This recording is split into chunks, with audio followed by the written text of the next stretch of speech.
Hey there, folks. Welcome back to our channel. Today, we're diving into a topic that affects our financial lives in more ways than we might realize. We're talking about none other than credit. Credit, in simple terms, is the ability to borrow money or access goods and services with the promise to repay them later. It's like a financial trust agreement between you and a lender, whether it's a bank, credit card company, or even a friend. There are two main types of credit: revolving credits and installment credit. Revolving credit allows you to borrow up to a certain limit and repay the balance monthly. Installment credit involves borrowing a fixed amount for a specific purpose, like a car loan or a mortgage, and paying it off in regular installments over time. A good credit history can open doors to lower interest rates, better loan terms, and even approval for rental properties or jobs. It's like a financial report card that lenders and other parties use to assess your reliability.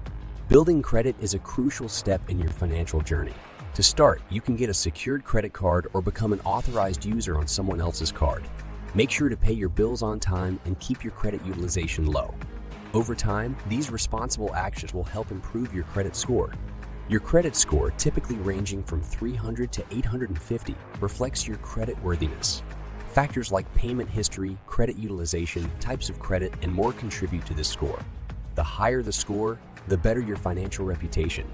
However, bad credit can have negative consequences. Missing payments, defaulting on loans, or maxing out your credit cards can lower your credit score, making it harder to secure loans and resulting in higher interest rates. Remember, credit is a tool, and like any tool, it should be used wisely. Use credit for purchases that fit within your budget, and always have a repayment plan in mind. Regularly check your credit reports for errors and monitor your credit score. With responsible credit usage, you'll be on your way to a strong financial future. So there you have it, a crash course on the concept of credit. It's not just about money, it's about financial responsibility and trust. Thanks for watching, and remember, when it comes to credit, knowledge is power. Stay financially savvy, and we'll catch you in the next video. Take care.